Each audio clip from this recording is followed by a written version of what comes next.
Hi everyone, welcome to my channel. This is a free coaching for UPSC where I'll be teaching you about all the subjects of UPSC in detail with handwritten notes or explanation पूरी completely thoroughly her subject with at least I guess 30 to 40 lectures से हम पूरा UPSC का सारा pattern, सारा syllabus, previous year questions, mains की practice सब कुछ यहीं पे कंप्लीट करेंगे। और जो हैंड रिटन नोट्स हैं वो आपको पीडीएफ की फॉर्म में प्रोवाइड कर दिए जाएंगे। सबसे पहले हम थ्योरी की एक्सप्लेनेशन देखेंगे और सबसे पहले हम समझेंगे, उसके बाद हम थ्योरी फॉलो अप करेंगे।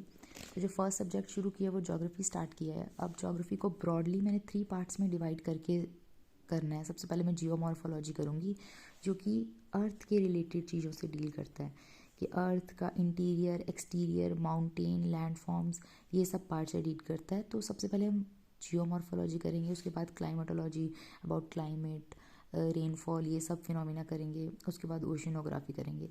3 पार्ट्स में हम इस तरह डिवाइड करके करेंगे। तो जो फर्स्ट है जो जियोमॉर्फोलॉजी, जो आज हमने स्टार्ट करना है जियोमॉर्फोलॉजी, ये जो रफ नोट्स है आपको साथ में लिखने की कोई नीड नहीं, आप यहाँ से समझो। इसके बाद बिल्कुल फॉलो अप करने के लिए नोट्स हैं वो साथ साथ में I will read it out और पीडीएफ भी आपको मिल जाएगा इसका। सबसे पहले जो जियोमॉर्फोलॉजी है, it deals about Jio means earth. तो हमने अर्थ के रिलेटेड स्टफ़ के बारे में समझना है। तो अर्थ में आप देख लो लैंड फॉर्म्स है, कॉन्टिनेंट्स हैं, माउंटेन्स हैं, और जितने भी लैंड फॉर्म्स हैं सब के बारे में, ये कॉन्टिनेंट्स कैसे फॉर्म हुए, plate tectonic theory, earthquake, volcanoes, इन सब के बारे में पढ़ेंगे। तो सबसे पहले जब हम जियोमॉर्फोलॉजी में थ्योरी पढ़ेंगे, एक कॉन्टिनेंटल ड्रिफ्ट थ्योरी CDT, इससे स्टार्ट कर रहे हैं जियोमॉर्फोलॉजी। तो जो CDT है it is continental drift theory, continental drift theory. It was proposed by Alfred Wegener in 1912। अब इस थ्योरी में है क्या, ये किस चीज़ के बारे में बात करती है और एक्चुअल में हमने पढ़ना क्या है। तो ये जो थ्योरी है, जो आज प्रेजेंट डे अरेंजमेंट है कि आप ग्लोब में देखते हो, एक साइड नॉर्थ अमेरिका है, साउथ अमेरिका है, इंडिया एक पॉइंट पे है, यूरोप एक पॉइंट पे है, अफ्रीका एक पोजीशन पे है, ऑस्ट्रेलिया एक पर्टिकुलर पोजीशन पे है। तो स्टार्टिंग में क्या ये कॉन्टिनेंट्स इसी तरह इसी पोजीशन में थे, कैसे कॉन्टिनेंट्स इवॉल्व हुए हैं, किस कैसे इस जो प्रेजेंट डे अरेंजमेंट है कॉन्टिनेंट्स की किस तरह आई है, और स्टार्टिंग में एक्चुअल में क्या था, फर्स्ट स्टेप क्या था, और किस तरह से आज प्रेजेंट डे अरेंजमेंट पे हम पहुंचे हैं। तो it talks about drifting and drifting of continents, कि how continent move to give the present day arrangement. और इसमें हम स्टार्ट करने से पहले सबसे पहले एल्फ्रेड वेगनर ने ये प्रपोज किया था कि जब सबसे स्टार्ट हुआ था तब एक्चुअल में ये अरेंजमेंट नहीं थी। जो आज इतने सारे कॉन्टिनेंट्स हैं, सबसे पहले बस एक ही कॉन्टिनेंट था और वो एक सुपर कॉन्टिनेंट, उसको हम कहते थे पेंजिया। पहले सिर्फ एक ही कॉन्टिनेंट था, जैसे आज बहुत सारे कॉन्टिनेंट्स हैं, तो स्टार्टिंग में सिर्फ एक कॉन्टिनेंट था जिसको कहते हैं जिसको हमने नेम दिया था पेंजिया, और सिर्फ एक ही ओशियन था। जैसे अब ओशियन है, अटलांटिक ओशियन है, पैसिफिक ओशियन है, इंडियन ओशियन है। सबसे पहले सिर्फ एक कॉन्टिनेंट था, एक बहुत बड़ा कॉन्टिनेंट, और एक ही ओशियन था। जो कॉन्टिनेंट था super continent, it was named Pangaea, और जो बहुत बड़ा सुपर ओशियन था इट वाज नेम्ड पैंथलासा। जो जिया है इसका मतलब है लैंड, तो Pangaea means all land. In the beginning there was only one continent Pangaea and one super ocean Panthalassa. सबसे स्टार्ट में सिर्फ एक ही कॉन्टिनेंट और एक ही ओशियन था। उसके बाद एज वी नो कि अर्थ की बहुत सारी आइस एजेस हुई हैं, अर्थ बहुत सारी एजेस से गया है। तो अगर हम इसे ब्रॉडली क्लासीफाई करें ना कि कितनी आइस एजेस थी, तो हम ब्रॉडली कह सकते हैं कि 4 आइस एजेस ले सकते हैं। सबसे पहले हम ले सकते हैं कैम्ब्रियन, उसके बाद Pleistocene, then pre Cambrian, then Carboniferous. ये जो आइस एजेस है ना, इसके बारे में हम डिटेल में आगे जाके पढ़ेंगे, पर फॉर द टाइमिंग आपने ये याद रखना है कि 4 आइस एजेस ही थी, प्लाइस्टोस्टीन, कैम्ब्रियन, प्लाइस्टोस्टीन, प्री कैम्ब्रियन, कार्बोनिफेरस। क्योंकि ये इस थ्योरी के रिलेटेड आपको बस इतनी इन्फॉर्मेशन ही चाहिए। अब जो प्री कैम्ब्रियन है ना, इसमें अरावलीज फॉर्म हुई हैं, जो अरावलीज राजस्थान में है, ओल्ड माउंटेन है, ओल्डेस्ट माउंटेन। अर्थ का जो सबसे ओल्डेस्ट माउंटेन है ना वो अरावलीज है, और अभी तक अरावलीज हैं। इतनी सारी डेन्यूडेशन और इरोजन इस सब के बाद भी अभी भी अरावलीज हैं। तो मतलब कि ये सबसे ओल्डेस्ट लैंड फॉर्म थी अरावलीज, और वो प्री कैम्ब्रियन टाइम में फॉर्म हुई थी। और जो कार्बोनीफेरस है, इस पीरियड में कार्बन मतलब जो कोल है, कोल बनना स्टार्ट हुआ था, कोयला बनना स्टार्ट हुआ था, वो कार्बोनीफेरस पीरियड में स्टार्ट हुआ था। तो अकॉर्डिंग टू रेगनर सबसे पहले बस एक कॉन्टिनेंट था और एक ओशियन था। उसके बाद क्या हुआ, जब कार्बोनीफेरस पीरियड चल रहा था, जब अर्थ पे कोल बन रहा था ना, तो जो ये कॉन्टिनेंट है, जो एक सुपर कॉन्टिनेंट है ना पेंजिया, ये ब्रेक कर गया कार्बोनीफेरस पीरियड में। जब कोल बन रहा था तब ये ब्रेक कर गया टू पार्ट्स में इट ब्रोक। ठीक है, और फर्स्ट पार्ट को हमने नाम दे दिया Laurasia, then second part was named as Gondwana. First is Laurasia, second is Gondwana. Carboniferous period जब कोल फॉर्मेशन हो रही थी, तब this continent it broke into two part. First part was named as Laurasia and second was named as Gondwana. और Carboniferous period के बाद जो ये प्रोसेस हुआ है ना ब्रेक का, ये 200 मिलियन ईयर्स अगो हुआ है, 200 मिलियन ईयर्स अगो। तो 200 million years ago it broke into two parts. फिर जो आफ्टर कार्बोनीफेरस पीरियड के बाद में ये जो ब्रोकन पार्ट्स हैं ना, इट स्टार्टेड मूविंग। तो जो ये लॉरेशिया है ये नॉर्थ वाली साइड मूव करने लग गया, और जो ये गोंडवाना है ये साउथ वाली साइड मूव करने लग गया। अब जब कोई चीज़ ब्रेक करके मूव कर रही है, उसके आसपास ओशियन है, तो water will come in this side. तो as they started moving toward northward and southward direction, there was this opening of a sea, and this sea is known as Tethys sea. जो ये सी बन गई बीच में, इसको कहते हैं Tethys sea. Okay, first there was a super continent, a super ocean, then after before to around 200 million years ago, this broke into two parts, Laurasia and Gondwana, and these parts started moving away from each other in northward and southward direction respectively, and there was opening of a sea known as Tethys Sea. And after this part, जब ये move करके उसके बाद जो Laurasia है, ये further broke कर गया, ये फर्दर से आगे फिर से टूट गया। कितने पार्ट्स में? टू पार्ट्स में।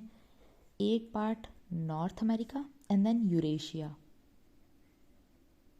Eurasia is Europe plus Asia. It broke into two part, Eurasia is Europe plus Asia. Then और जो ये गोंडवाना पार्ट है, इंडिया जो है ना, India is part of Gondwana land. India Gondwana land का पार्ट है, और एक सिस्टम ऑफ रॉक्स भी है जिसको कहते हैं गोंडवाना सिस्टम ऑफ रॉक्स, जो इंडिया में है। It is called Gondwana system of rocks. Why Gondwana system? क्योंकि India was part of Gondwana, India यहाँ गोंडवाना से बना है। फिर उसके बाद जो ये आपका गोंडवाना वाला पार्ट है, ये ब्रेक कर गया साउथ अमेरिका में, अफ्रीका में, इंडिया में, ऑस्ट्रेलिया में, एंटार्क्टिका में, 5 पार्ट्स में। तो ये 5 आप देख लो, 5 कॉन्टिनेंट्स बन गए, 5 लैंड मासेस बन गए, 5 पार्ट में ये ब्रेक कर गया। इसको, ये है Africa, then this is your India, this is your Australia, और जो ये वाला है ये एंटार्क्टिका है।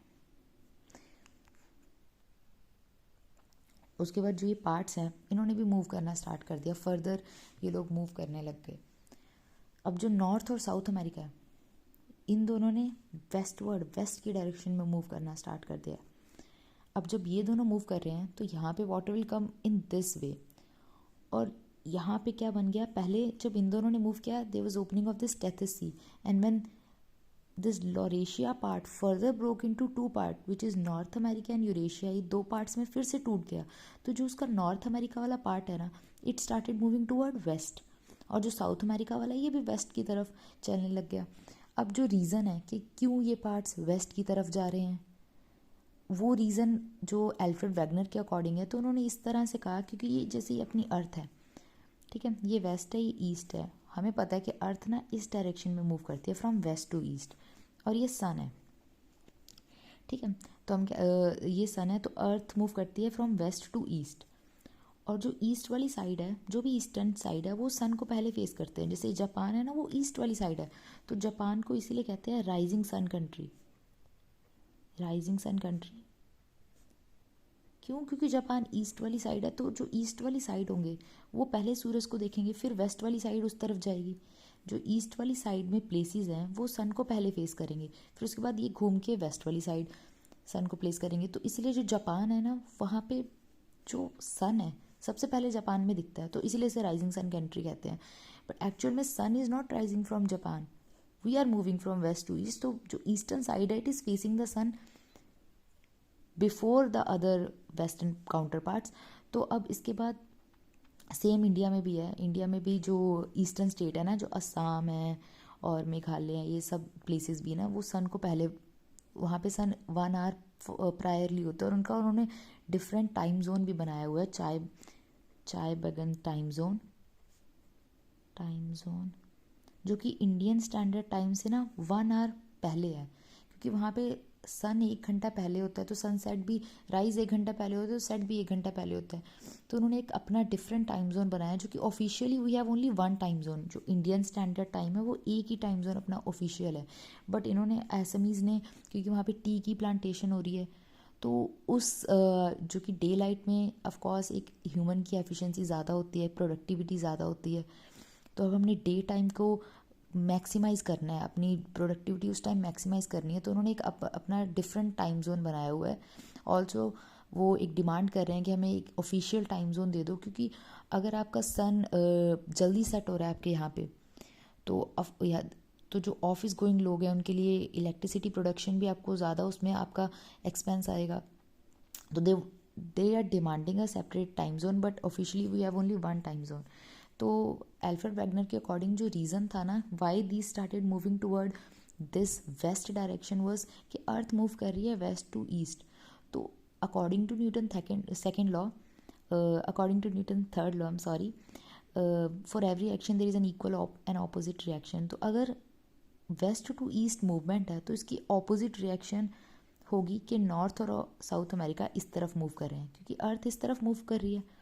और न्यूटन के अकॉर्डिंग एक ऑपोजिट रिएक्शन चाहिए। तो जो ये कॉन्टिनेंट है ना, तो ये दोनों इस तरह, नॉर्थ अमेरिका और साउथ अमेरिका है, नॉर्थ अमेरिका और साउथ अमेरिका है, ये दोनों इस तरफ मूव करने लगे एक ऑपोजिट रिएक्शन के लिए। और जब ये दोनों इस तरफ मूव करे, तो यहाँ पे अपने पास एक आ जाएगा सी, जिसको हमने नेम दिया अटलांटिक ओशन। और फर्दर जो इंडिया और अफ्रीका है, इन दोनों ने मूव करना शुरू किया नॉर्थवर्ड, नॉर्थ की डायरेक्शन में। ये दोनों नॉर्थ की डायरेक्शन में जा रहे हैं, तो यहाँ पे भी एक मतलब एक ओशियन ओपन होगा, इंडियन ओशियन। तो यहाँ पे अपने पास अटलांटिक सी और यहाँ पे इंडियन ओशन। जो अटलांटिक सी है ना, इसकी फर्दर शेप है ना, वो एस शेप है, एस शेप। क्योंकि जो ये कॉन्टिनेंट्स हैं, ये एक स्पीड से नहीं मूव कर रहे हैं, इनकी डिफरेंशियल मूवमेंट है।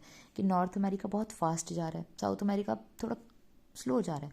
तो नॉर्थ अमेरिका यहाँ पे है, साउथ अमेरिका थोड़ा सा पीछे है, कि उनकी डिफरेंशियल मूवमेंट हुई, थोड़ा स्लो मूवमेंट थी। Similarly India is moving toward northward, and to this day India अभी भी नॉर्थ की साइड डायरेक्शन में मूव कर रहा है। जो इंडियन प्लेट है ना, it is still moving toward Eurasian plate. तभी तो जो हिमालयाज़ है उसकी हाइट अभी भी इंक्रीज़ हो रही है, क्योंकि इंडियन प्लेट मूव कर रही है।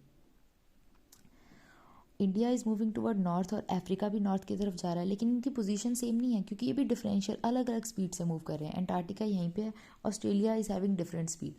तो ये आपका जो प्रेजेंट डे अरेंजमेंट है, इन सबसे जो प्रेजेंट डे अरेंजमेंट आ रहा है वो इस तरह से है। तो हम अगर एक्चुअल में थ्योरी देखें इसकी, तो continental drift theory, it was proposed by Alfred Wagner in 1912.